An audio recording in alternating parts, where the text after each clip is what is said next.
For the last 6 years, I've pretty much shot with my setup looking something like this. A camera with a lens with a variable ND and a basic microphone on top. And that's it. I show up and I knock it out of the park just like this. Yes, I have a cage around all of my cameras, but that cage is only to protect it from drops and scratches along the way. But recently, I've gotten a little bored with my setup and I've really enjoyed shooting with a monitor more and more.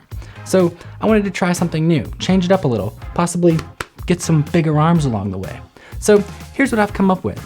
A compact rig for my Sony A7S III that has everything I need for event filmmaking. And it looks a lot cooler to the client, you know?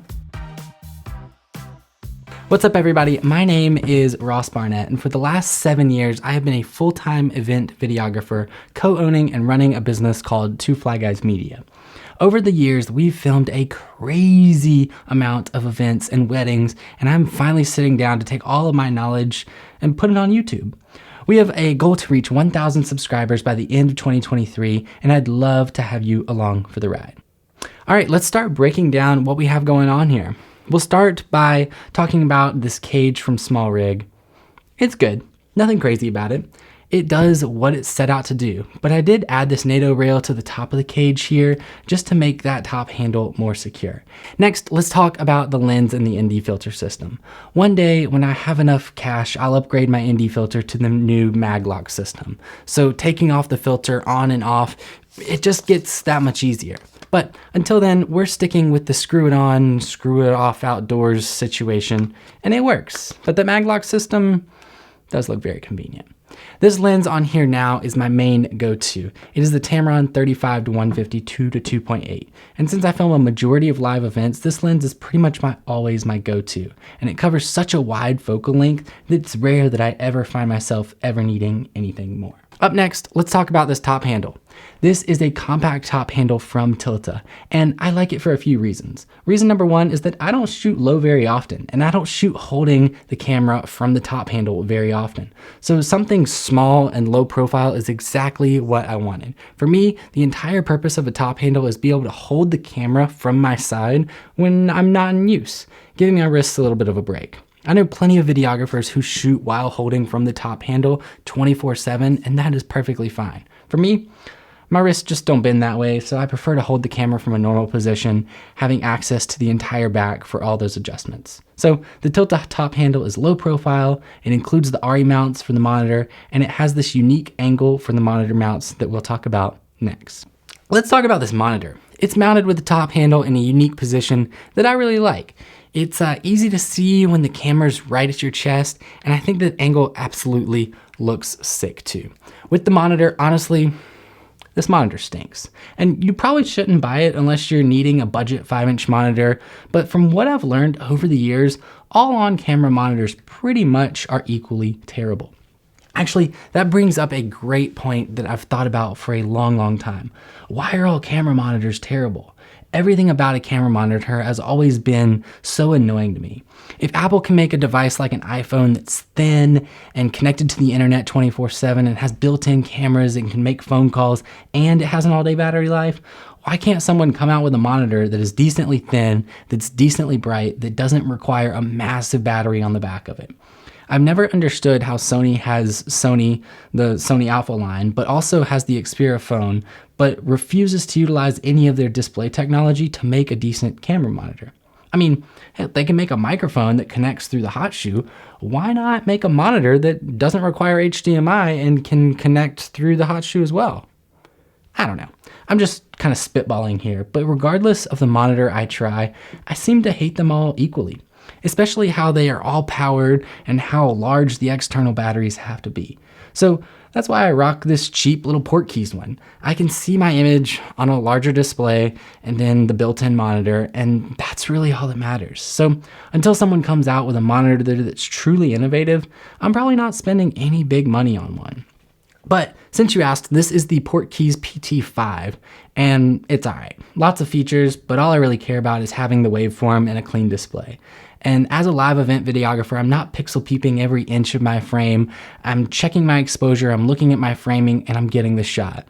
Save the higher end monitors for the higher end commercial productions, but also If any monitor companies are watching this, give me a 5-inch OLED display that has a decent built-in battery and that looks good. Bonus points if it can have some sort of built-in cable management system, and double bonus points if it works well. Be innovative, that's all.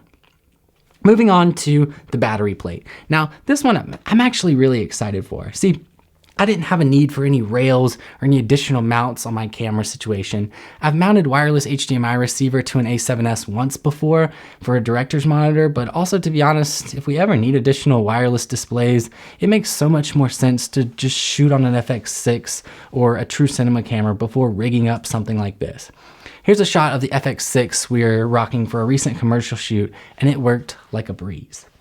A lot of the times, in order to get a V-mount battery on the back of a camera like this, you have to get rails and significantly increase the overall size of the overall rig. But because all I want on this rig is a nice clean setup with no focus pulling or no wireless HDMI, I recently found this Smallrig V-mount battery plate on B&H, and it changed the game for getting power to the camera.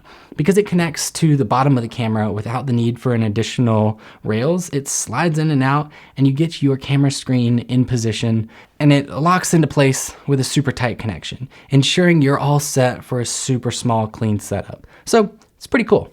But what about the battery situation? That's where it gets even better.